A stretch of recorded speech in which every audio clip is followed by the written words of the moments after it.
Hello friends, बरायबाय Bodo Info official YouTube channel आसा खालामो नोंथांमोना बयबो मोजां दङ।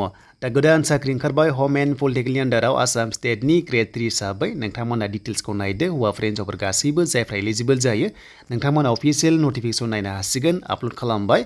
दा गोबाव खालामा जाय नोंथांमोना Bodo Info YouTube चेनेलाव गोदान साबस्क्राइब खालामना लाबानो जाबाय। बेनिफ्राय अफिशियेल नटिफिकेशन नायनोबा नोंथांमोना फार्स्टआवनो मोनदों बेयाव क्लिक खालामनाय लोगो लोगो जोङो अफिशियेल नटिफिकेशन नायनो हागोन। जाय नोंथांमोना सेकेन्ड चेनेलाव दासिमबो साबस्क्राइब खालामाखै नोंथांमोना खालामना लाबानो जाबाय निउसनि आपडेट नोंथांमोना मोनबाय थानो हागोन। दा जों फैबा अफिशियेल नटिफिकेशन बेयाव क्लिक खालामनाय लोगो लोगो जों अफिशियेल नटिफिकेशन पिडिएफ फाइलखौ नोंथांमोना मोनगोन आरो बेनि एप्लाइआ नोंथांमोना अफलाइनसो खालामनांगोन अनलाइन बेयाव जानाय नङा। आरो टोटल भेकेन्सिया 302 दङ भेकेन्सि बोथ साइड मेल फिमेल नोंथांमोना एलिजिबल जानायफोरा एप्लाइ खालामबानो जाबाय। दा फार्स्टनि पोस्टआ जाबाय नोंथांमोना पाब्लिक प्रसिकिउटर मोनदों 26 भेकेन्सि।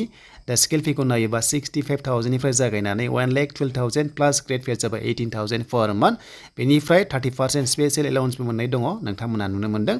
आरो बेनि पोस्टआ एसटिपिआव खमबाबो नोंथांमोना आनरिजार्भ केटेगरिसावहाय एप्लाइखौ खालामनो हागोन। बे फार्स्टनिया 26 दङ एन्ड नेक्स्टआव मोनलांबाय थागोन। दा बिनि क्वालिफिकेशन होनोबा दा बेचलर डिग्री एबा नोंथांमोना ग्रेजुवेट जानांगोन ल'निफ्राय अब्लासो बेयाव हागोन। दा जायफ्रा ल'निफ्राय डिग्री पास खालामनाय दङ नोंथांमोनासो बे पोस्टआव एलिजिबल जासिगोन मानोना बे होम एन्ड पलिटिकेलनि आन्डाराव गोदान भेकेन्सि फैदों आरो थ' इडिआरिया थाबैनो फैबाय थासिगोन। बेनिफ्राय एसेन्सियेल क्वालिफिकेशन दंबावो बेनो जाबाय नोंथांमोना मास्ट हेभ प्रेक्टिस खालामनाय जानांगोन रेगुलार हिसाबै 8 इयार्स नोंथांमोना बे पोस्टआव होमबासो नोंथांमोनाहाय खालामनो हासिगोन अके। एन्ड बेनिफ्राय नाम्बार बियाव दङ स्पेशल पाब्लिक प्रसिकिउटर दङ। दा पोस्टआ बेयाव खम दङ नोंथांमोना एसटिपिआव 0 नुदोंब्लाबो जुदि नोंथांमोना आनरिजार्भआव जुदि खालामनो गोसो दङबा बेयाव नोंथांमोना चान्सखौ लानो हागोन। दा बेनि सेलारिया 30,000 निफ्राय जागायनानै 1,10,000 पर मान्थ प्लास ग्रेड पे दङ जोबोर बुरजा। दा बेनि क्वालिफिकेशना गासैबो सेमानो दङ लोगोसे नोंथांमोना 7 इयार्स नोंथांमोना प्रेक्टिसाव थानाय जानांगोन रेगुलार हिसाबै अब्लासो नोंथांमोना बेयावबो एलिजिबल जागोन। एन्ड बेनिफ्राय नेक्स्टआव गोदान पोस्ट दङ बेनो जाबाय नोंथांमोननि एडिसनेल थ' नोंथांमोना बेयाव 88 भेकेन्सि मोनदों आरो बेयाव एसटिपिआव 9 दङ बेनिफ्राय वमेनफ्राबो हागोन। बेनिफ्राय आनरिजार्भआवबो दङ पोस्टआ 45 दङ बेनि गेजेराव हिन्जावफ्रा जाबाय 14 भेकेन्सिस दङ। स' बेयावबो नोंथांमोना सेम क्वालिफिकेशन मोनदों। दा बे स्पेसियेलि जाबाय ल'निफ्राय फैनायफ्रा नोंथांमोना बेवहाय डिग्री पास खालामनायफ्रा हागोन आरो बेयाव नोंथांमोना 7 इयार्स बेयावबो नोंथांमोना प्रेक्टिसाव थानाय रेगुलार हिसाबै जानांगोन अब्लासो हागोन।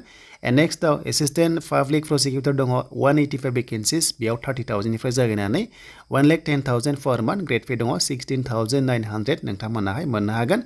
एन्ड बेनि सेम क्वालिफिकेशन बेयावबो नोंथांमोना मोननो हादों आरो बेनो जाबाय होम एन्ड पलिटिकेलनि आन्डाराव थ' नोंथांमोना ल'निफ्राय जायफ्रानोखि डिग्री पास खालामनाय दङ होमबासो हागोन। बेनिफ्राय बाखि पोस्टआ नर्मेल ग्रेड 3 आरो ग्रेड 4आ फैबावगोन नेक्स्ट लेभेलाव एडिआरियाव नोंथांमोना मोनगोन। बैसोआ गाहायसिना 21 इयार्स आरो मेक्सिमाम जोंनि एसटि हिसाबै 43 इयार्ससिम बे पोस्टआव एलिजिबल जागोन। एन्ड बेनिफ्राय बे नोंथांमोन एप्लाइ जागोन अफलाइनसो आरो बेयाव एग्जाम जागोन इन्टारभिउ लागोन आरो बेयाव पास जाबानो नोंथांमोननि साख्रि जागोन। बेनिफ्राय बेयाव एग्जाम फिस दङ नोंथांमोना एग्जाम फिस मोनदों स' नोंथांमोना 200 जोंनि एसटि एग्जाम फिस नोंथांमोना होनांगोन। एन्ड बेनिफ्राय बाखि जेनेरेला 300 पे खालामनांगोन आरो जायफ्रा बिपिएल थ' नोंथांमोना 50 रुपिस पे खालामनांगोन। आरो हाउ टु एप्लाइ होनोबा बे जाबाय अफलाइनसो नोंथांमोना एड्रेसाव बेयाव नोंथांमोना सेन्ड खालामनांगोन। थ' नोंथांमोना मोनसे फर्मेट मोनखागोन आरो बे फर्मेटआ दङ डिसक्रिप्सनाव नोंथांमोना डाउनलड खालामना लाबानो जाबाय। लास्ट डेटआ 30 नभेम्बर दा गासैबो लिंकआ दङ डिसक्रिप्सनाव एड्रेसा बेयावनो।